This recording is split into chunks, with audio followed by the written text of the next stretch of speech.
I lost a bet and had to kiss my rival. Now he's obsessed with me. I dare you to kiss Dylan, Paul said, grinning. What? I stared at him in disbelief. You heard me. If you lose to him in a race, you have to kiss him. He smirked. And why the hell would I do that? I shot back. To prove you're the best, Paul shrugged, his smirk widening. Before I could argue, the others joined in, chanting, "Race him! Race him!" I couldn't believe this was happening. Just half an hour ago, I had been celebrating another victory with my friends. Then out of nowhere, Paul had thrown this ridiculous dare at me. And of all people, Dylan, my rival, my worst enemy. The guy who never missed a chance to mock me or get under my skin. But backing down wasn't an option. Not now. Not with everyone watching. I had only one choice. I had to win. Fine, I said, locking eyes with Dylan. I'll race him, and I'll make sure he tastes defeat. We'll see. Let's race, he grinned. We lined up side by side as the countdown began. The moment the signal sounded, I took off, my feet barely touching the ground as I sprinted forward. The wind pushed against me, but it was no match for my speed. I had won countless races before. This would be no different.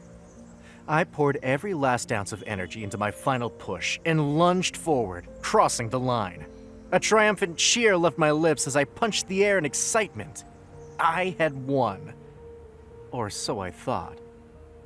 Wow, I can't believe Dylan won. I definitely had my money on Jeremy. Murmurs rippled through the crowd. My heart sank as I turned to Dylan. The victorious grin on his face told me everything I needed to know. I had lost, even if only by a fraction of a second. Won't you kiss Dylan now? Paul taunted. Come on, Paul. Jeremy doesn't have the guts to admit he lost, let alone kiss him, another athlete chimed in. Jeremy thinks he's the best, but Dylan showed him today. Another athlete whom I considered my friend chimed in. Frustration boiled inside me. Without thinking, I stormed toward Dylan and grabbed him by the collar. His eyes widened in shock just before I crashed my lips against his, kissing him hard.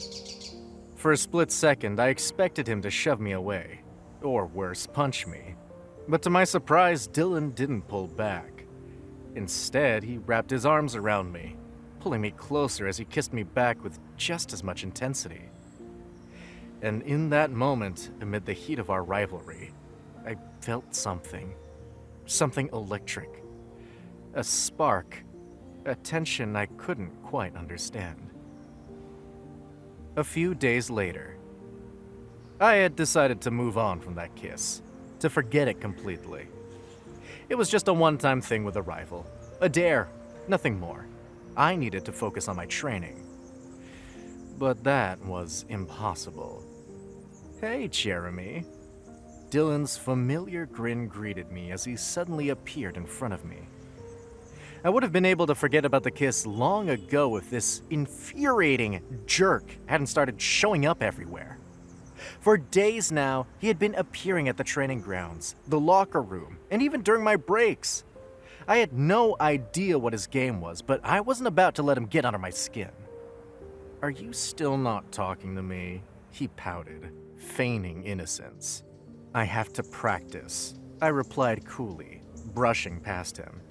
Come on, talking to me for a few moments won't ruin your training, he teased. My patience snapped. What do you want, Dylan? His smirk widened. You. He leaned in slightly. I mean, I still can't forget about our kiss. I didn't know you were such a good kisser, Jeremy. Go to hell, I shot back, shoving past him. A few hours later, I was having lunch in our training center dining hall when Dylan sat across from me like it was nothing. Hey, enjoying your lunch? He grinned. I was, until you came along, I retorted. I didn't know I affected you so much. He winked. Leave me alone, Dylan, I sighed. I just want to talk, he shrugged. About what? We're rivals, Dylan, I shot back. Do we have to be, though? He asked, tilting his head. Then do you want us to become best buddies or something? I retorted. That's a start. He grinned. Please, stop annoying me, Dylan. I know this is just another one of your tricks to get under my skin and throw me off my game, I snapped. He sighed, his usual smirk fading. Do you always have to think the worst of me? Before I could respond, he slid my favorite drink toward me. Here, I brought this for you. Dylan, I started, but he was already walking away, ignoring me completely. Next day, I was walking home from training when someone called my name from behind. I turned around, already bracing myself. Of course, it had to be him. Dylan, my least favorite person. Heading home? He asked, easily catching up to me. Where else would I go after training? I retorted. Well, some people hit the clubs to cool off, hang out with friends, or spend time with their special someone. He winked. I'm not that type of person, I said flatly, quickening my pace in an attempt to shake him off. Dylan, unsurprisingly, kept up with ease. Then what type of person are you? He asked, grinning. A person who enjoys solitude in my own company. So leave me alone, I snapped. Come on, no one likes being alone all the time. Let me drop you off, he offered. Thanks, but I can manage just fine on my own, I replied. He pressed on. I won't be a bother at all. You won't even notice I'm there. I rolled my eyes. If only that were possible. Then, realizing he wouldn't give up, I sighed. Fine. A few minutes later, Dylan spoke up again. So, do you always push people away like this, or am I just special? I shot him a glare. Not everyone is as insufferable as you, or takes pleasure in making my life a living hell. He chuckled. Ouch, and here I thought we were bonding after that kiss. I stopped in my tracks and turned to face him. That kiss meant nothing. It was a dare. A stupid, meaningless dare. Dylan tilted his head, studying me. Then why are you so worked up about it? I opened my mouth to respond, but no words came out. Why was I getting so defensive? Instead of answering, I scoffed and started walking again. Dylan, of course, caught up effortlessly. You know, he mused, you're kind of fun when you're all flustered. Dylan, I warned. He grinned. All right, I'll behave. For now. 2 days later. Here, take this. It's your favorite drink, Dylan said, handing it to me as I rested during a break from practice. I looked at him surprised. How do you even know it's my favorite?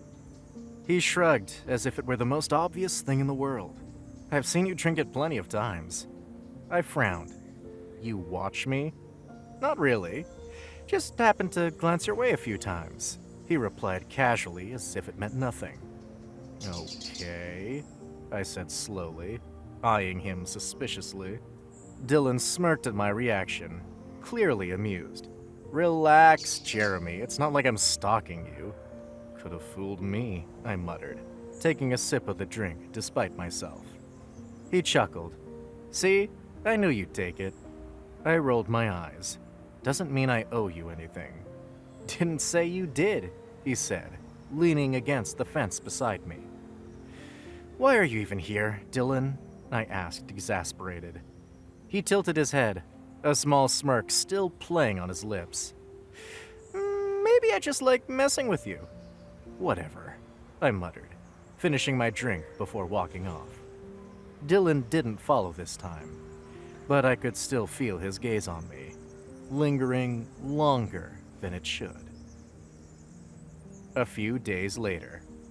Seeing Dylan everywhere had become routine, and though it still annoyed me, I had almost gotten used to it. Want me to help you practice? Dylan asked as I stretched. No, I'm fine, I replied firmly. Come on, I know a few tricks that could help. Help who? Me or you? I shot back. What do you mean? He asked, confused. I know you'll just try to sabotage me. Wow, you really do think the worst of me. He frowned. Do I? From the moment I met you, you've done nothing but get on my nerves. And now for some reason, you're annoying me even more. I think you just love making my life miserable, I snapped. You think that's what this is about? Can't you come up with any other reason why I'm always around you? He fired back. I know you hate my guts, same as me. What other reason could there be? I said, though even as the words left my mouth, I wasn't entirely convinced. You're the biggest idiot I've ever met, Dylan groaned. Can't you see I care about you? How much do I notice you? Care about me? I asked, caught off guard. You're lying, I said in disbelief. You've always tried to compete with me. Yeah, because that rivalry was the only way to get your attention. And it worked. He grinned. I can't believe this, I muttered, still in shock. Believe it or not, it's true. And after that wild kiss, there's no way I'm letting you go. He smirked. This is ridiculous. I want nothing to do with this, I snapped, turning to leave, but Dylan grabbed my wrist. I'm not joking or messing with you. Believe me, he said, his voice unexpectedly sincere. But after everything he had put me through, I wasn't sure how to take everything he had said. This was too complicated, too messy, and something I didn't want to deal with now. You're just messing with me. I'm leaving. Don't try to stop me. I shot back before storming off. A week later. I was about to run for the 5th time, determined to beat my record. But each attempt only shaved off a few seconds. Not enough for nationals. I had to push harder. Stepping onto the start line again, I took a deep breath and sprinted forward. But just as I neared the finish line, my ankle twisted, and I crashed to the ground. A sharp pain shot through me, and I clenched my teeth to stifle a scream.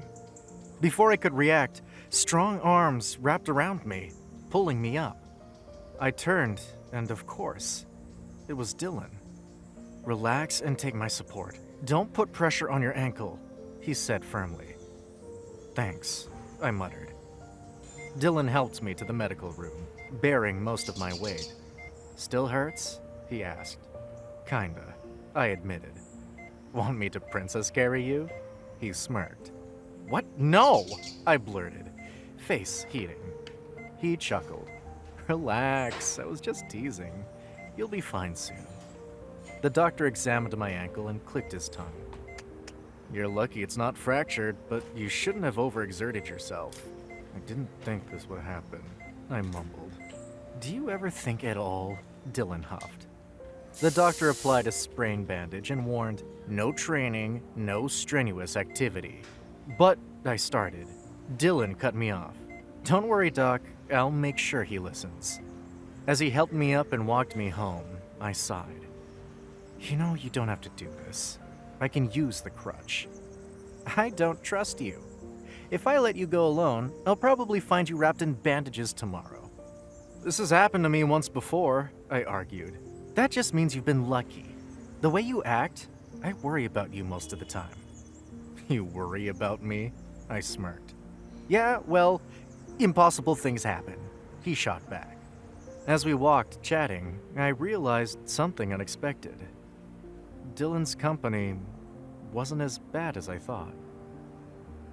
2 days later, I was walking around the training field when Dylan ran up to me. Didn't I tell you to stay at home? He snapped, arms crossed. I couldn't just sit around, I replied. Can't you listen for once? He said, running a hand through his hair. Since when do you care so much? I shot back. Since always. But especially when you're pushing yourself like you're invincible, he said, frustrated. I need to practice for nationals, I argued. I'll help you, but you have to listen to everything I say, he said firmly. I was about to protest, but the determination in his eyes made me pause. With a sigh, I muttered, fine. Come on, Dylan smiled, extending a hand. I hesitated for a moment before grabbing it. So you can't run, Dylan said as we stood in a corner of the training grounds. But we'll keep your body active. We'll start with stretches. I nodded, ready to try. But when I attempted a simple stretch, a sharp pain shot through my leg. Dylan quickly grabbed my shoulder. Relax. Don't push yourself too hard. I can't even do a simple stretch. How am I supposed to do anything else? I shouted, frustration rising. You will, but you need to start slow, Dylan said. I'll guide you. Dylan placed his hands on me, guiding me through each stretch. I could feel the warmth of his touch, his hands on my shoulders, my back, and for some reason, my heart raced. After a while, we collapsed on the ground, catching our breath. So, what's the verdict? Dylan asked, grinning. Turns out you're a very good coach, I smiled back. Told you so, he boasted. Yeah, don't let it get to your head, I chuckled. But as the tension and rivalry between us faded, I felt something shift. Something unspoken, yet undeniable. And for the first time, I looked forward to working with him. Next day. Want to grab dinner with me or something? I asked as Dylan helped me walk home after practice. Look who's asking, Dylan smirked. Didn't you say a week ago that you wanted nothing to do with me? I was wrong, I admitted. Turns out you're not so bad. Really? I'd love to say told you so, but I'll let you off easy. He grinned. And that's a yes on dinner. Good, because I know an amazing food truck nearby.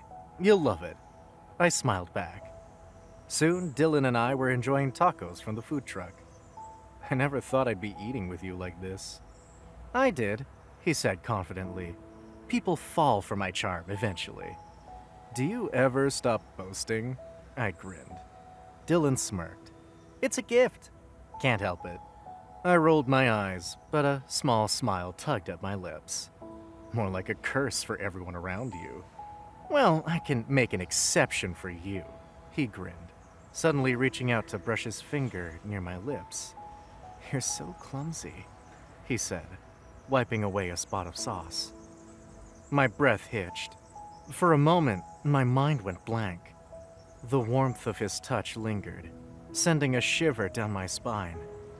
Something was happening to me, something I wasn't ready to name. A few days later, my leg had almost healed, and I stood on the training grounds, ready to resume actual practice. You're only running a short distance today. Don't strain your ankle. And remember all the techniques I showed you, Dylan reminded me. I nodded, and within seconds, I had already crossed the finish line. Overcome with excitement, I ran toward him and pulled him into a hug. Thank you for always being there for me. He chuckled softly. Where else would I be? I couldn't let a knucklehead like you suffer alone. I rolled my eyes. Sure. He nudged my shoulder, playfully. But seriously, you did great today. Just don't go pushing yourself too hard again. I know, I said, grinning. I learned my lesson.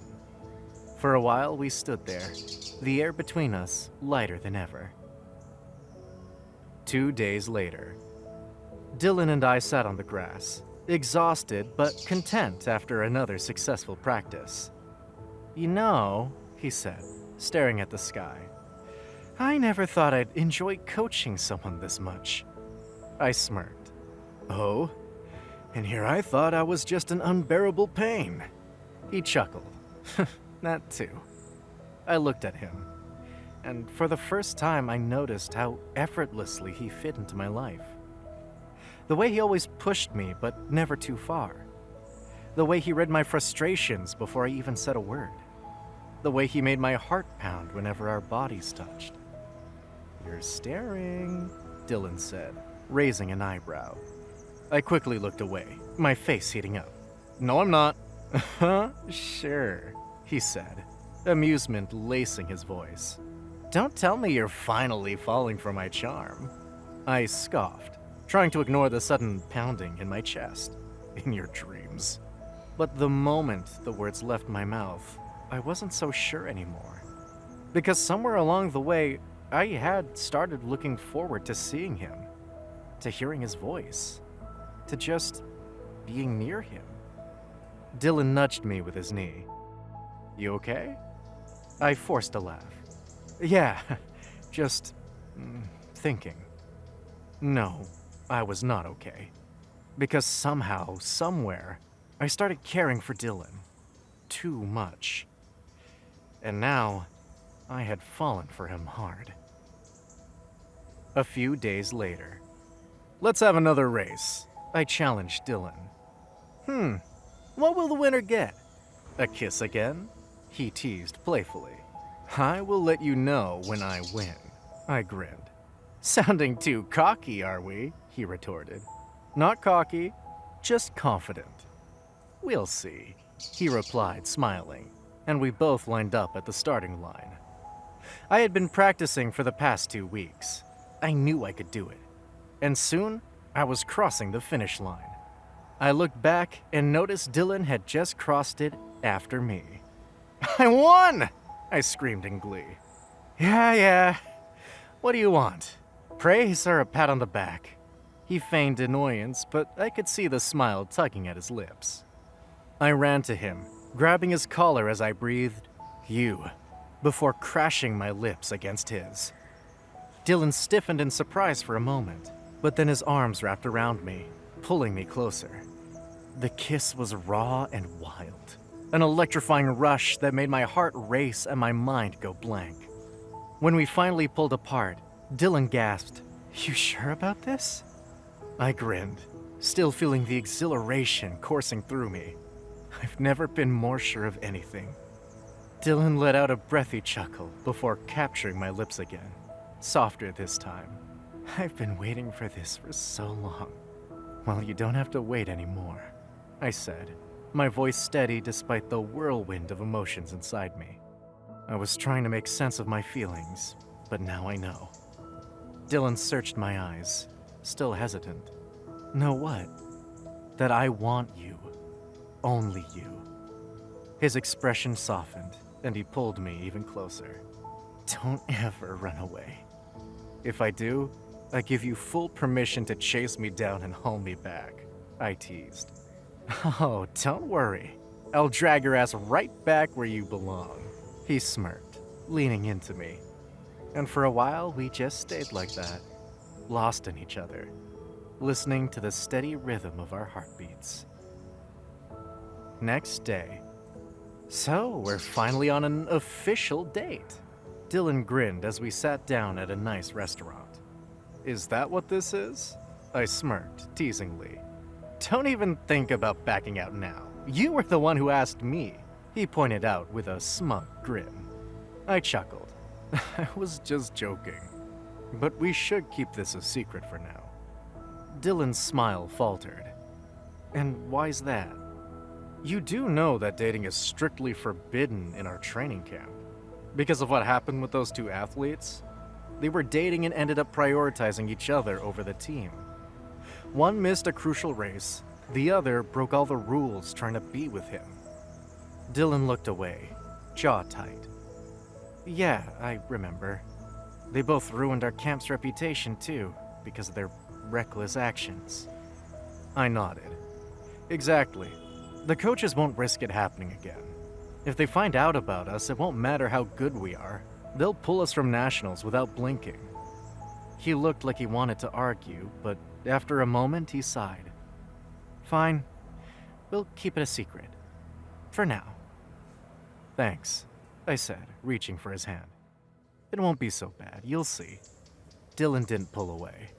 Instead, he leaned forward, his voice softer. "I told you you'd fall for my charm eventually." I scoffed, though my pulse quickened. "I'd say it's mutual." His smirk softened. "Yeah," he admitted, lacing his fingers through mine. "It is." A week later. I knocked on Dylan's door, shifting nervously. It was late. Probably too late to show up unannounced, but I had to see him. The door opened, and Dylan blinked at me, clearly surprised. He was in sweatpants and a hoodie, looking effortlessly perfect, while I felt like a mess. "Jeremy?" he asked, frowning. "What are you doing here?"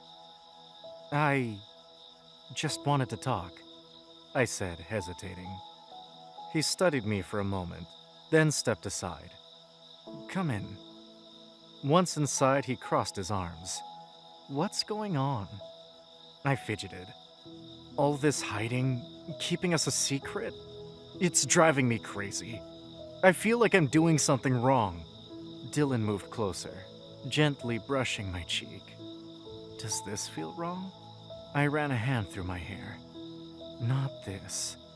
But sneaking around, stealing glances, it feels like a crime." "We're not committing a crime, Jeremy," Dylan said firmly. "I know," I mumbled. "I just wish we didn't have to hide." Dylan sighed, his hand resting on my waist. "I wish that too. But we chose this. It's only for a while." "I wish I could forget everything for a bit," I sighed. "Well, I know a way to make you forget everything except me," he grinned, pressing his lips to mine. I kissed him back fiercely. Our hands tangled as we stumbled onto the couch. His fingers skimmed under my shirt, making me shiver, and before I knew it, we were lost in each other. His lips trailed down my neck, and I gasped, nodding when he asked if I was sure. With every touch, every kiss, the world outside faded away. It was just the two of us. No rivalry, no expectations, no fear. Just us. 2 days later. I was sneaking a quick kiss with Dylan in the locker room before his run. "I think we should go. Someone might catch us," I whispered, glancing nervously at the door. Dylan trailed kisses along my jaw. "I need this kiss for good luck." I kept watching the door, but he reassured me. "Relax. Everyone's focused on practice for state or nationals."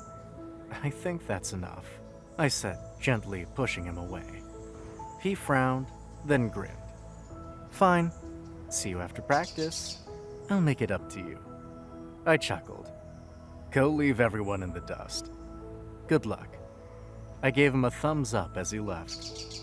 I was putting my stuff away when the locker room door slammed open. I jumped, turning to see Paul, the guy who dared me to kiss Dylan in the first place. "Hey, Paul," I said through gritted teeth, not excited to see him. "Not seeing you around much lately. Made new friends?" He smirked. "Just busy with practice," I lied. Paul tilted his head, his smirk widening. "That's what you call hookups now?" A knot formed in my stomach. "What do you mean?" Instead of answering, he pulled out his phone and played a video. Dylan and me kissing. My blood ran cold. "When did you record this?" "Not important." He pocketed his phone. "What matters is what happens when everyone sees it." Anger flared in me. "Why are you doing this? I thought we were friends." "Friends? With you?" He scoffed. "Never. You've always been too proud of your achievements, acting like you're better than the rest of us. Everyone praises you for being the best, but I was always in your shadow. No matter what I did, I could never bring you down." His voice was bitter, his jealousy laid bare. I clenched my fists. "What do you want?" Paul's grin widened. "I want to ruin you. End your career." I swallowed hard. "So blackmail? That's your plan?" He shrugged. "Call it what you want. Once this video gets out, your reputation's done. You know dating's forbidden in our camp. You'll get in huge trouble with the coach. Maybe even get removed from camp." He laughed mockingly. "If you leak it, you won't just ruin me. You'll ruin Dylan too. And I won't let that happen. So tell me, what do you want?" Paul leaned in, voice laced with mock sympathy.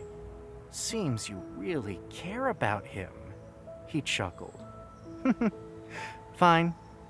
Back out of nationals. Remove your name from the race. My stomach dropped. What? But I've worked so hard for this. And what do you even gain? Paul tilted his head, savoring my reaction. Satisfaction. Even if I don't qualify. His grin turned cruel. It's your choice, Jeremy. Back out, or lose your career forever. The weight of his threat crashed over me, suffocating and cruel. Nationals wasn't just a competition. It was everything I had worked for. Now, in one calculated move, Paul was trying to rip it away from me. And I had no idea what to do. Next day, I absent-mindedly poked at my food, my appetite completely gone. Across from me, Dylan studied me with concern. You okay? You've been looking tense since yesterday. Did something happen? He asked worriedly. For a moment, I considered telling him the truth, letting him share the burden that was slowly crushing me. But then I shook the thought away.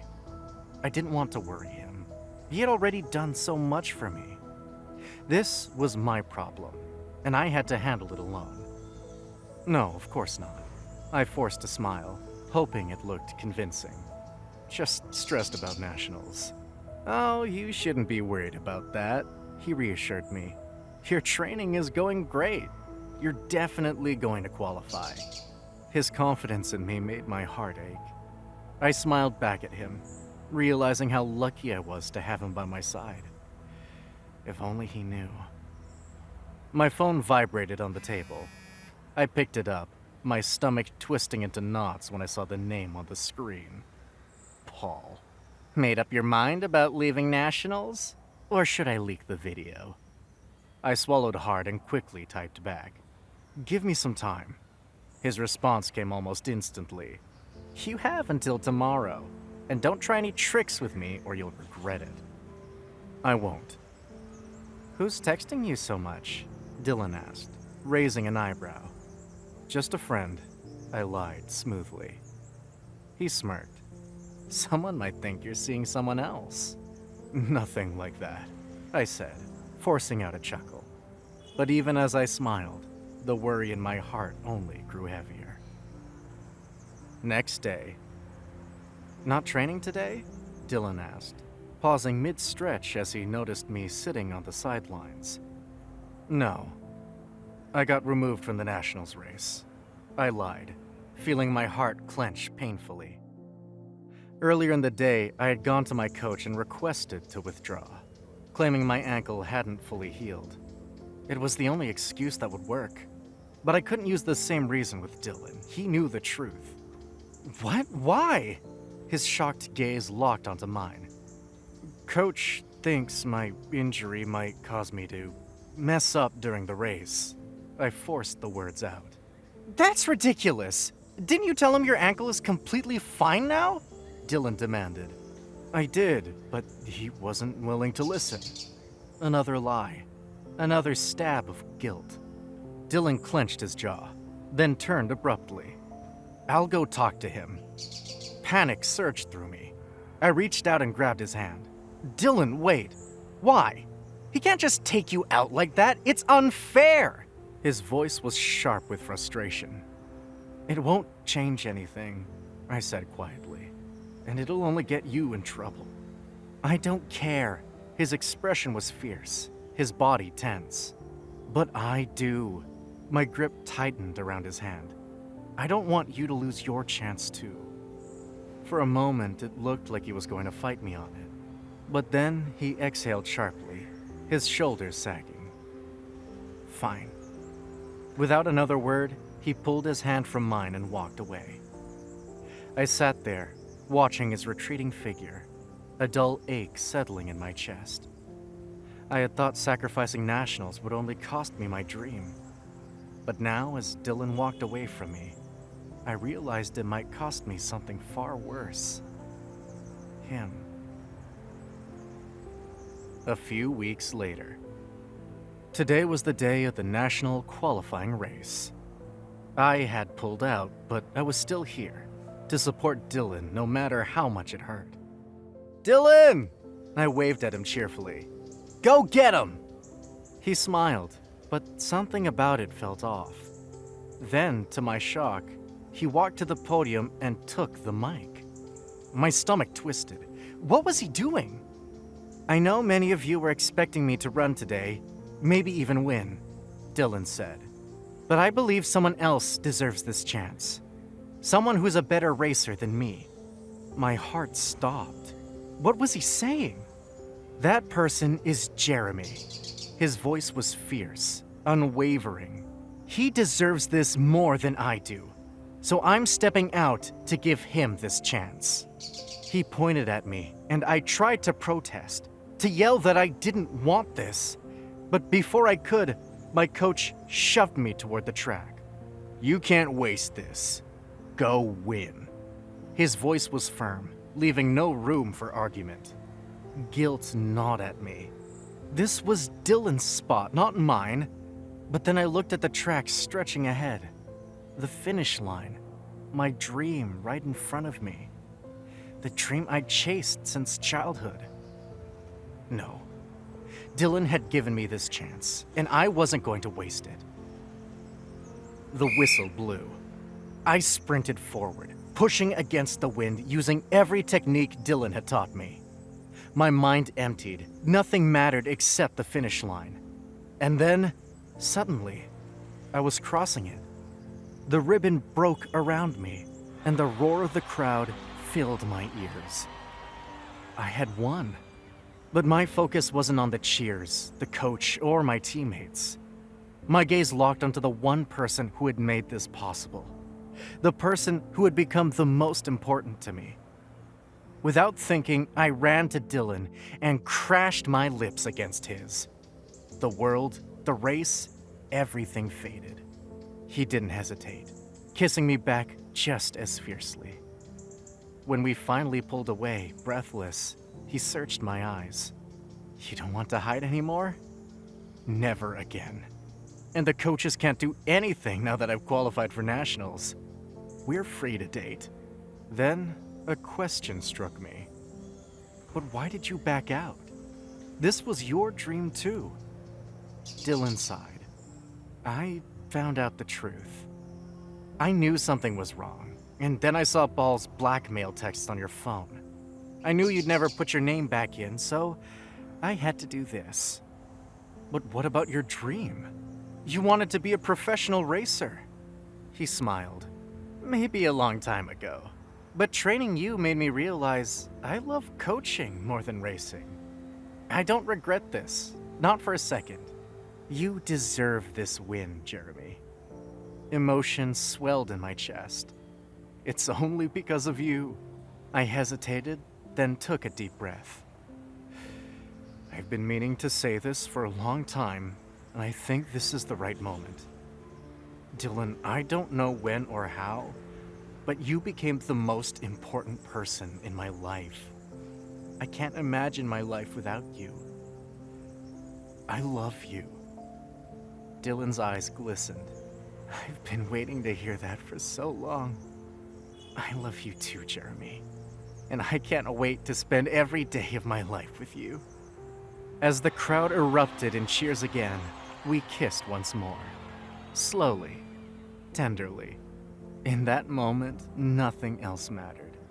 The race, the crowd, the world around us all faded away, leaving just the two of us, finally finding our happy ending in each other's arms. Conclusion. Dylan and I moved in together soon after. After all the distance and tension, we couldn't bear to be apart any longer. Waking up beside him every morning and sharing dinner with him every night felt like pure bliss, like a never-ending dream. But luckily for me, it was real. As he had planned, Dylan applied for a coaching position for racing athletes, and many of his trainees made it to the nationals. I couldn't be prouder of the man he had become. As for me, I didn't stop after qualifying for nationals. I won every race and was now preparing to represent my country in the Olympics. Finally, we were both living the lives we had dreamed of, together. And as we stood hand in hand, I knew that no matter where the future took us, we would always be running toward it, together. The end. Question: which matters more to you, pursuing your dreams or holding on to the love you cherish? Thanks for watching. Consider subscribing to become a part of our Rainbow Force, and stay wholesome.